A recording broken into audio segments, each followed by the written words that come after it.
काल रात्री जेव्हा तो साधारण 12:30 वाजेच्या सुमारास ग्रामीण पोलीस ठाण्यामध्ये हजर झाला, त्यानंतर तो ग्रामीण पोलिसांकडून त्याला शहरकडे त्याचा ताबा देण्यात आला। फलटण शहर पोलिसांनी त्याला साधारण 1 वाजेच्या सुमारास वैद्यकीय चाचणीसाठी नेला आणि जवळपास पहाटे 4 वाजेच्या सुमारास त्याला परत आणण्यात आलं। या सगळ्या प्रक्रियेमध्ये जेव्हा पोलिसांनी चौकशी सुरू केली या संबंधित आरोपीची, तेव्हा या सगळ्या चौकशीमध्ये काही गोष्टी त्यांना अधिकाऱ्यांसमोर सांगितल्या। तो रडला काही अधिकाऱ्यांसमोर या सगळ्या चौकशीच्या दरम्यान, आणि या वरिष्ठ अधिकाऱ्यांच्या समोर त्यानं मी कुठलाही बलात्कार केलेला नाही असं स्पष्ट केलं। मात्र संबंधित डॉक्टरबरोबर त्याचे काही संबंध होते का किंवा दोघांच्याही संमतीनं काही लैंगिक संबंध ठेवण्यात आलेले होते का, याबाबत त्याला जेव्हा विचारपूस करण्यात आली त्याबाबत तो काहीही बोललेला नाही। या सगळ्या परिस्थितीमध्ये पोलिसांसमोर जे मूळ आव्हान असणार आहे ते म्हणजे बलात्काराच्या तपासाचं। हा बलात्काराचा तपास कसा करायचा यावर पोलिसांमध्ये पोलीस वरिष्ठ अधिकाऱ्यांमध्ये मोठा खल सुरू आहे। त्याचं कारणही तसंच आहे, विक्टीम आता जिवंत नाहीये, पीडित जी आहे ते आता जिवंत नाहीये, आणि असं असताना जे फोरेन्सिक एव्हिडन्सेस बलात्काराच्या केसेसमध्ये आवश्यक असतात ते आता मिळणं अवघड आहे। त्यामुळे हा आरोपी PSI बदने जो आहे तो नेमकं काय सांगतो त्यावरती ही सगळी पुराव्यांची मालिका जी आहे बलात्काराच्या संदर्भातली ती उभी राहू शकेल। आणि हे सगळं जेव्हा घडत होतं तेव्हा गेले 2 दिवस PSI बदने जो फलटण ग्रामीण पोलीस ठाण्याच्या DBचा इन्चार्ज आहे, म्हणजे डिटेक्शन ब्रांचचा इन्चार्ज आहे, या सगळ्या घटनेची माहिती मिळाल्यानंतर ज्या दिवशी हे घडलं त्या दिवशी रात्री तो फलटण ग्रामीणमध्ये गस्तीवरती होता, आणि गस्तीची सगळी ड्युटी संपून जेव्हा तो सकाळी आला त्यानंतर घरी गेल्यावरती त्याला या सगळ्या गोष्टींची माहिती मिळाली। तो तिथून फरार झाला फोन बंद करून। पोलीस कशा पद्धतीने तपास करतात याची पूर्ण माहिती असल्यामुळे त्यांना आधी पंढरपूर गाठलं, फोन बंद केले, त्यानंतर तो सोलापूरला गेला, तिथं काही परिचितांबरोबर तो बोलला आणि त्यासाठी त्यानं तिथल्याच आणखी एका ओळखीच्या व्यक्तीच्या समाज माध्यमांचा उपयोग केला असल्याचं समजतंय, म्हणजे व्हॉट्सअपहून फोन करणं असेल किंवा काही, आणि त्यानंतर तो बीडला गेला। हे सगळं जेव्हा सुरू होतं तेव्हा सातारा पोलिसांवरती प्रचंड दबाव होता, कारण मुख्यमंत्री थोड्या वेळामध्ये फलटणमध्ये येतील, इथं विविध विकास कामांचं लोकार्पण करण्यासाठी ते येत आहेत। अशा परिस्थितीमध्ये इतक्या संवेदनशील घटनेतला आरोपी जो पोलीसच आहे त्यांचं खातं मुख्यमंत्र्यांकडे आहे, त्यामुळे हा आरोपी मिळणं हे पोलिसांसाठी मोठं आव्हानात्मक होतं।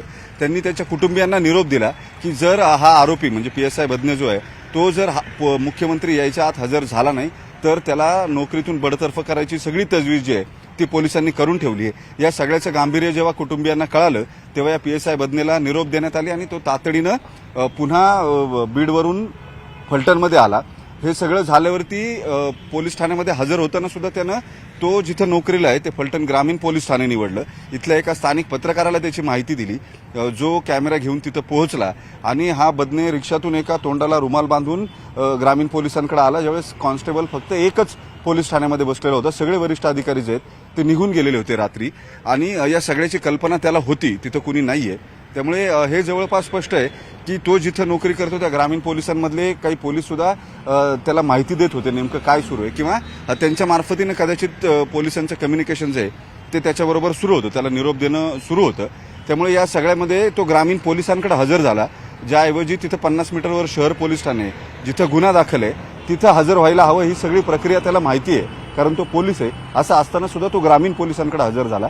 मग संबंधित पत्रकारानं SP ला माहिती दिली, SP नी त्याला घेऊन शहर पोलिसांकडे जायला लावलं, आणि शहर पोलिसांकडे नेल्यानंतर त्याला तिथं अटक दाखवण्यात आली। रात्री 1 वाजता त्याला वैद्यकीय चाचणीला नेण्यात आलं। दरम्यानच्या काळात जे काही इंट्रोगेशन झालं, या इंट्रोगेशनमध्ये त्यानं सुरुवातीला सांगितलेलं हे एकच वाक्य आहे, मी कुठलाही बलात्कार केलेला नाही। आता बलात्कार जरी केलेला नसला तरी कन्सेन्च्युअल सेक्स त्यांच्यामध्ये झालाय का, किंवा तशी काही घटना घडली आहे का, जर मुलीनं बलात्काराचा आरोप केलेला आहे तर आरोपी कसं नाही म्हणतो, अशा असंख्य प्रश्न आहेत। आता या प्रश्नांची उत्तरं पोलिसांना शोधायची या बदनेच्या तपासामध्ये। त्याला आज न्यायालयामध्ये हजर केलं जाईल, मात्र आज सुट्टी आहे, रविवार आहे, त्याच्यामुळे न्यायालयाला सुट्टी आहे, सुट्टीच्या कोर्टामध्ये त्याला नेलं जाईल। आता हे सगळं करण्यापूर्वी सगळ्यात मोठा कार्यक्रम मुख्यमंत्रीच इथं येत आहेत फलटणमध्ये, त्यामुळे एकदा त्यांचा दौरा निर्विघ्न पार पडला की मग याची सगळी पुढची वरात जी आहे ती न्यायालयामध्ये असेल किंवा मग चौकशी असेल ते सगळं करू असं वरिष्ठ अधिकाऱ्यांनी ठरवलं। त्याच्यामुळे साधारण 3:30-4च्या नंतर या बदनेला न्यायालयामध्ये नेलं जाईल आणि त्याच्यानंतर खरी चौकशी जी आहे ती सुरू केली जाईल। या सगळ्यामध्ये एक महत्त्वाची गोष्ट जी असणार आहे ती म्हणजे ही पीडित तरुणी आणि बदने जो आहे यांच्या दोघांमधला तांत्रिक पुरावा जो आहे, एकमेकांशी हे मोबाईलवरून किंवा व्हॉट्सअपवरून किंवा इतर समाज माध्यमातून काय काय बोललेले आहेत त्याची लोकेशन्स काही कॉमन आहेत का, अशा असंख्य गोष्टींचा पोलिसांना तपास करावा लागेल, जो खटल्याच्या पुराव्यांसाठीचा ब्रिज म्हणून समजला जातो. या सगळ्या गोष्टींचा आता तपास बदने आल्यानंतर या गोष्टी मिळवून टेक्निकल सर्व्हिलन्सच्या त्याच्याकडून त्या व्हेरीफाय करून घेऊन मग हा तपास जो आहे तो पुढे जाईल असं दिसतंय एकूण. मात्र जे 2 आधीचे विषय होते, आरोपी पोलीस संबंधित पीडित डॉक्टर आणि पोलीस यांच्यामध्ये जी वादावादी होती त्यावरून लागलेली चौकशी असेल किंवा माजी खासदार रणजित नाईक निंबाळकरांचा फोन असेल आरोपी फिट करा म्हणून, या सगळ्या प्रकारावरती मात्र कालच पोलीस अधीक्षकांनी रात्री पडदा टाकलेला आहे. ते म्हटले त्याचा याच्याशी काही संबंध नाही. मूळ 4 महिन्यापूर्वी घडलेल्या घटना ज्या आहेत त्याच्या पार्श्वभूमीवरती कुणी 4 महिन्यानंतर आत्महत्या करत नसतं.